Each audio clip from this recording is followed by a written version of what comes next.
So we're going to do a bit of blending. So everyone grab your blenders out and get ready to do some blending. So we've got, so everyone, so we're going to do it.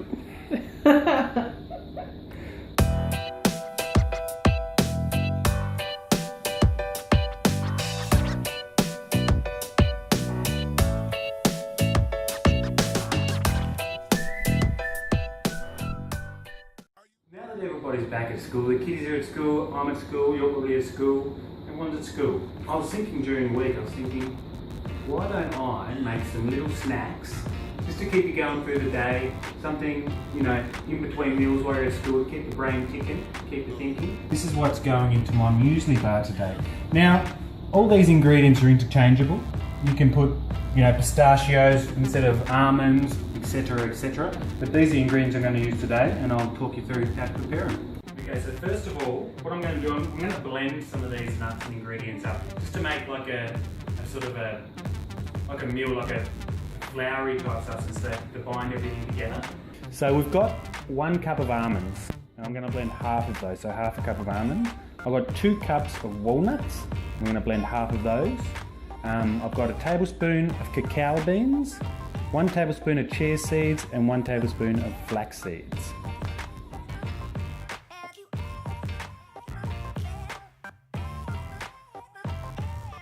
So you can see that there's still some chunks in there, but that's fine. Most of it's nice and sort of a fine sort of powder, which is nice. It's exactly what we're looking for. I'm going to chop up the rest of these almonds, pretty chunky, as well as the rest of these walnuts.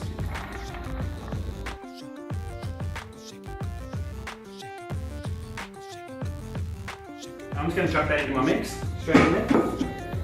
So into there goes the rest of the dry ingredients. So I have half a cup of sultanas, half a cup of goji berries, and 1/4 of a cup of pumpkin seeds or pepitas. Now, as I said before, you can replace these with anything. Like you can, for the sultanas, maybe you want to put some dates in there, you can put some dried apricots, you can put whatever you want in there. That's the best thing. The key is though, you want approximately 5 cups of dry ingredients to the 3 eggs I'm going to put in the middle.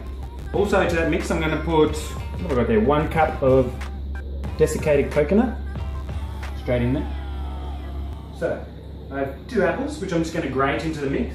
So all I've got is this little microplane thing. This is going to take me a fair bit of time to grate all that. You can just use a normal grater if you've got one. We don't have one, so.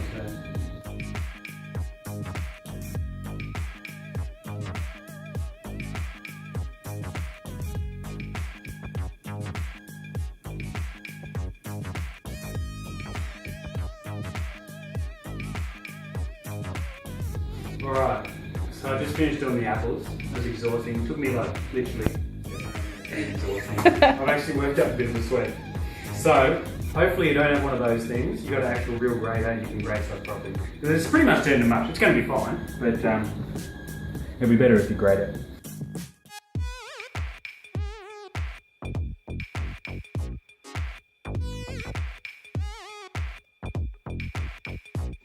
I'm going to add 2 tablespoons of honey and 3 eggs. I'm just going to give a quick mix together. Alright, so let's give that a quick mix.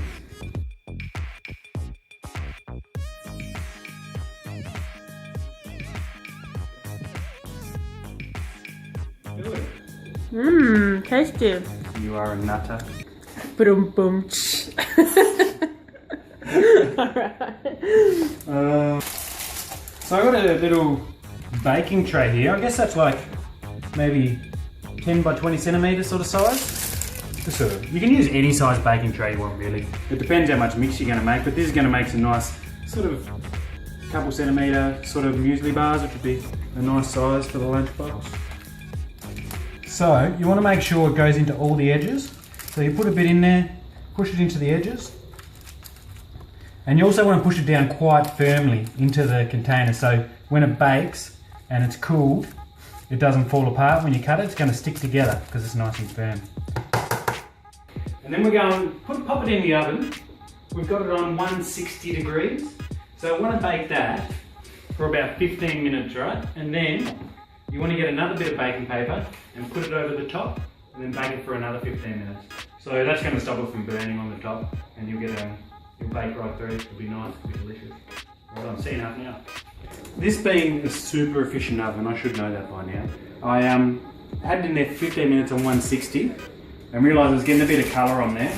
So I decided to turn it down to 150 and just cooked it for a further 10 minutes.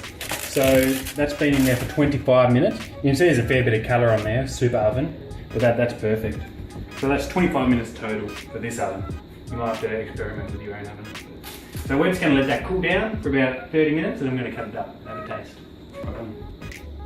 So this here would last in the fridge for, you could get your 5 days out of your school week out of it, no worries. And you could freeze the rest and pull it out next week and then eat it there.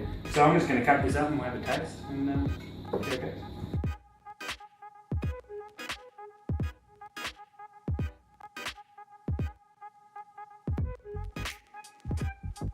Okay, so that's still pretty warm, which is fine, just to have a taste. But you want to put that in the fridge and cool it down before you put it into containers and stuff. You just have a look at that. You can see all the good nuts and dried fruits and things like that, the goji berries and everything.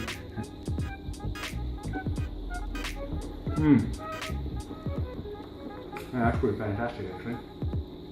So yeah, please give it a go. Tell me what you think, give it a like, subscribe, do whatever you want. But yeah, comment on it, tell me what you think and enjoy. See ya.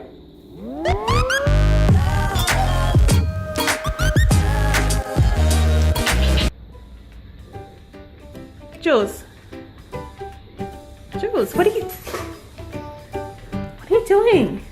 I'm just putting a bit of moisturiser on. That's coffee. Yeah, do you know? No what? A Minor Place coffee not only is it delicious, but it makes a perfect moisturiser.